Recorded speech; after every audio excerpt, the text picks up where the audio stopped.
अब हम क्या कहें, कैसे कहें?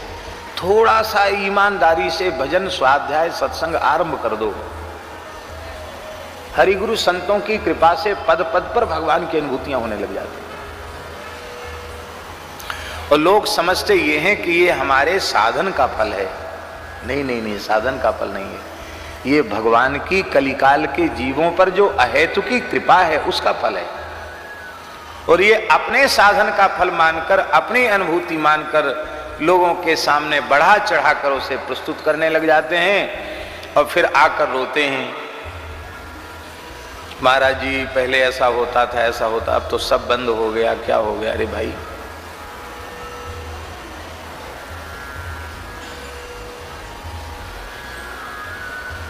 कितने जल्दी भगवान अनुभूतियां कराते हैं हम कह नहीं सकते।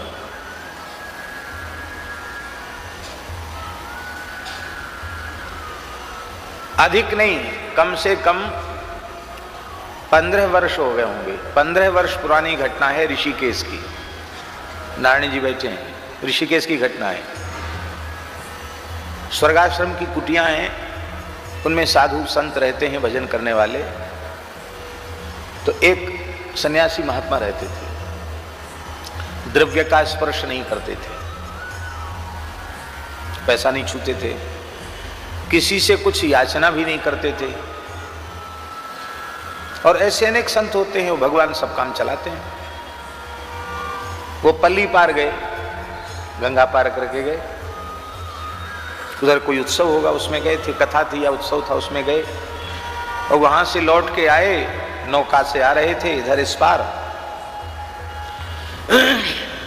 वहां इतनी अच्छी बात है ऋषिकेश में कि साधु संतों से नौका वाले पैसा नहीं मांगते हैं, मुफ्त में उनको, हाँ कोई अपनी तरफ से दे दे तो ले लेंगे, मांगेंगे नहीं।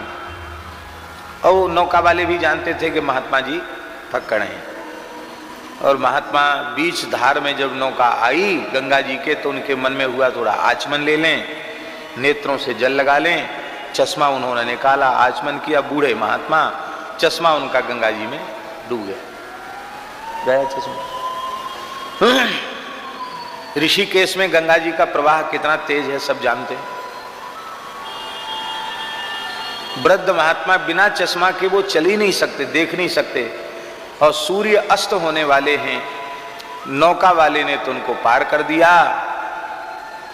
अब उन्होंने सोचा कि हमारी कुटिया के लिए तो हमको चल के 1-2 किलोमीटर चल के हमको जाना पड़ेगा, और अब आंख से कुछ दिखता नहीं, अंधेरा होने वाला लगता, अब यहीं हमको बैठना पड़ा। गंगा जी के किनारे बैठ गए, विष्णु सहस्रनाम का पाठ करने लगे। अब मन में ये सोचे कि कोई पूछेगा यदि हमसे कि बाबा जी क्यों बैठे हो, कहें भाई हमें दिखता नहीं है, आंखों से कम दिखता है, और हमको हमारी कुटिया तक पहुंचा दो, तुम ज्यादा दया आ रही हो तो कुटिया तक पहुंचा दो, बस इसी भाव से वहां बैठ गए। अपने मन की बात किसी से कही नहीं उन्होंने, और विष्णु सहस्रनाम का पाठ करने लगे। अभी पाठ पूरा नहीं हुआ था, पाठ पूरा होने वाला ही था, तब तक एक मछली आई मुंह में चश्मा पकड़ के, और वो गंगा जी के प्रवाह से कम 4-5 हाथ की दूरी पर बैठे थे। ऐसा नहीं कि धारा के समीप में बैठे, तो धारा के समीप में थोड़ा गीला होता है, तो सूखी जगह में बैठे थे वो मछली आई, और उनको तो दिखता नहीं था, उनको दिखा भी नहीं। वो मछली ऊपर चश्मा लेकर के तेज धार से पार करते हुए आई और उछल के कूदी उन स्वामी जी की गोद में गिरी मछली, और गिरी तो ऐसे हड़बड़ाए, उन्होंने देखा तो चश्मा, और तुरंत मछली कूद के फट गंगा जी में। माने 4-5 हाथ छलांग लगाकर मछली आई, चश्मा दे करके फिर गंगा जी में कूद गई। पुराणों में लिखा है कि वेदों का उद्धार करने के लिए भगवान का मत्स्यावतार हुआ। हम तो कहते एक अकिंचन महात्मा जिनका दर्शन हमने किया, उन महात्मा के लिए उनका चश्मा लेने के लिए भगवान का मत्स्यावतार हो गया।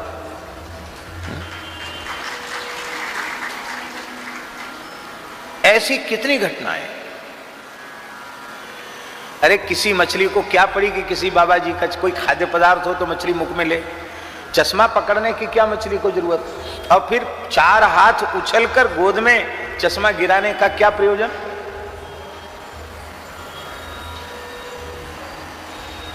आप केवल भगवान के सहारे हो जाओ, क्षण क्षण में आपको भगवान अपनी कृपा का अनुभव कराओगे। और युगों में भगवान ने अपनी कृपा की खिड़की खोली थी और कलयुग में भगवान ने अपनी कृपा के द्वार खोल दिए हैं, अपनी कृपा का भंडार खोल दिया है। इसलिए नाभाजी का महावाक्य है, और युगनते कमल नयन कलयुग बहुत कृपा करी। अन्य युगों की अपेक्षा कलयुग में भगवान ने जीवों पर विशेष कृपा की है। आज भी अनेक भगवत प्राप्त संत इस धरती पर हैं, हम उन्हें पहचानते नहीं, हम उन्हें जानते नहीं।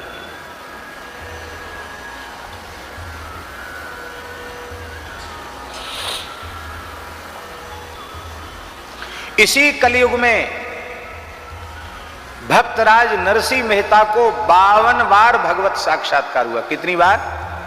52 बार। आप सोचिए, सतयुग में बता दो, 10-20 बार भी बता दो। इसी कलिकाल में महाराष्ट्र के परम भक्त संत नामदेव जी महाराज को 56 बार भगवत साक्षात्कार हुआ। 50 और 6, 56 बार। इसी कलिकाल में संत तुलसीदास जी महाराज ने अनेकों बार भगवान का प्रत्यक्ष दर्शन किया। कितने संतों को गिनाए।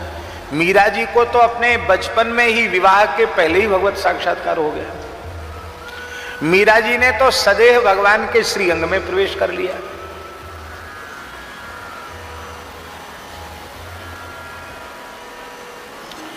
कितने भक्तों का स्मरण करें हम। भगवान कलयुग में सस्ते हो गए। पर बड़े दुख की बात है, भगवान इतने सस्ते हो गए फिर भी हम भगवान को भजते नहीं। और सुन लीजिए, पुराणों में लिखा है, सतयुग में 12 वर्ष तक कठोर तप करने से जो पुण्य मिलता था, वह त्रेता में केवल 12 महीने का साधन करने से प्राप्त हो जाता है। सतयुग में 12 वर्ष तक कठोर तप करने से जिस फल की प्राप्ति होती थी साधकों को, वह फल द्वापर में, त्रेता में 12 महीना साधन करने से प्राप्त हो जाता है। त्रेता में 12 महीने साधन करने से जिस फल की प्राप्ति होती, द्वापर में वह फल 12 दिन साधन करने से प्राप्त हो जाता है। बोले कलयुग में, कहते कलौ तदहो रात्रम। व्यासी कहते हैं सतयुग के 12 वर्ष, त्रेता के 12 महीना और द्वापर के 12 दिन का फल कलयुग में 24 घंटे में प्राप्त हो जाता है।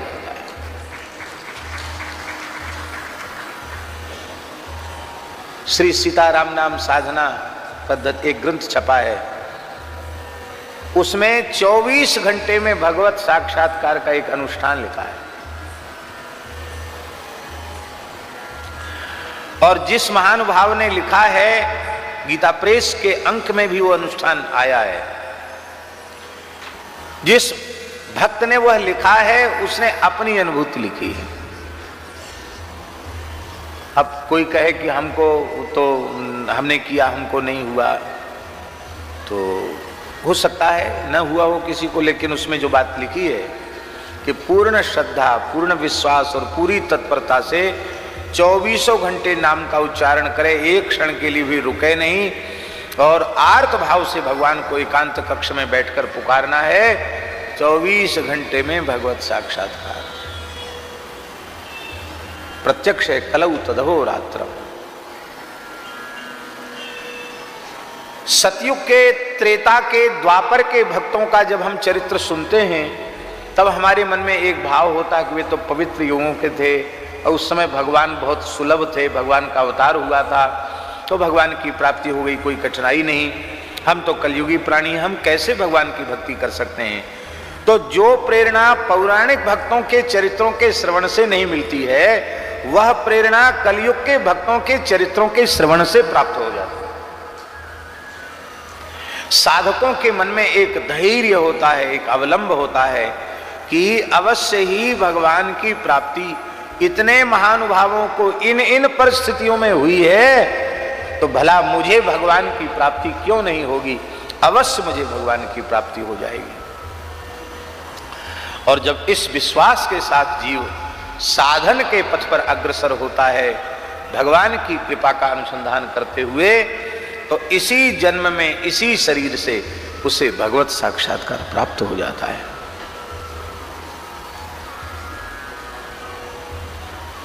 शेठ जी, परम श्रद्धे शेठ श्री जयदयाल गोयनका जी, किस आयु में उन्होंने प्रथम भगवत साक्षात्कार हुआ, बताइए आप? चूरू में ही हुआ ना? किस आयु में हुआ?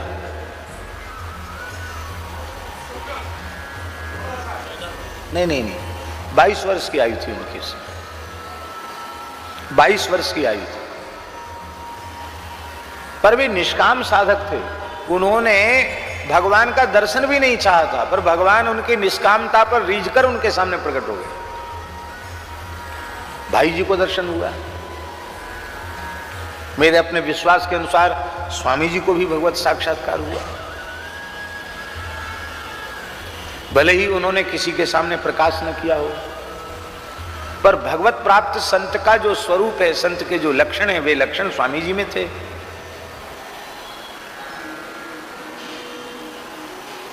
कितने संतों का अयोध्या में परम पूज्य स्वामी श्री रामर्षण दास जी महाराज, भगवत साक्षात्कार संपन्न महापुरुष। ब्रज में पंडित परम पूज्य पंडित श्री गया प्रसाद जी महाराज, गिरिराजी वाले पंडित जी महाराज। वृंदावन में पूज्य पंडित श्री जगन्नाथ प्रसाद भक्तमाली जी महाराज, दास के पूज्य सदगुरुदेव भगवान। उनके जीवन की तो ऐसी घटनाएं कि आप सुनकर आश्चर्यचकित हो जाएंगे। स्वयं भगवत साक्षात्कार प्राप्त कर लेना एक बात है, और किसी जीव पर कृपा करके तत्काल भगवत अनुभूति करा देना, ये असामान्य बात है। सुदामा कुटी के बड़े पुजारी परम पूज्य श्री रामचंद्र दास जी महाराज और महाराज जी गिरिराज जी की परिक्रमा कर रहे थे। यह बात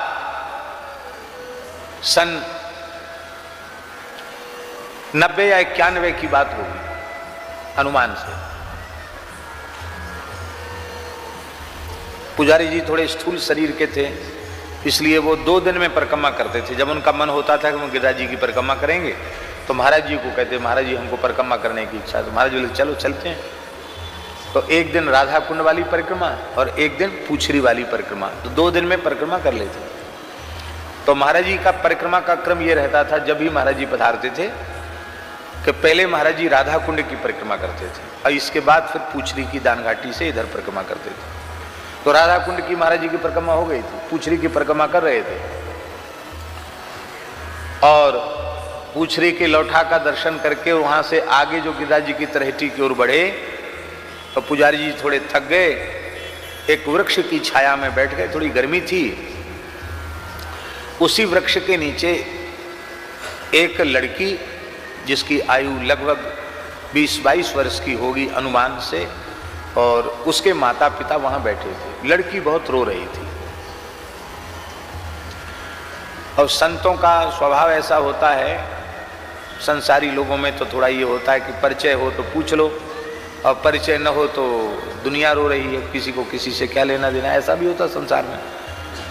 पर पुजारी जी बड़े करुण दयावान थे, तो पुजारी जी को सहन नहीं हुआ। उन्होंने कहा, ए बिटिया क्यों रो रही है? तो उसके पिताजी ने कहा कि बाबा क्या बतावें, बहुत हम तो परेशान हैं लड़की को लेकर के। कई दिन हो गए न इसने अन्न ग्रहण किया है न जल ग्रहण किया है। ये बहुत पढ़ी लिखी लड़की है, बहुत पढ़ने में तेज, ऐसे ही नाम जप में प्रवृत्त हो गई, और अब इसकी स्थिति यह है कि बस दिन रात रोती है कि कन्हैया का दर्शन करना है, कन्हैया का दर्शन करना है। अब ये बचेगी नहीं, इसलिए हम लोग इसको ब्रज में लेके आए हैं। हम लोग गुजरात से आए हैं।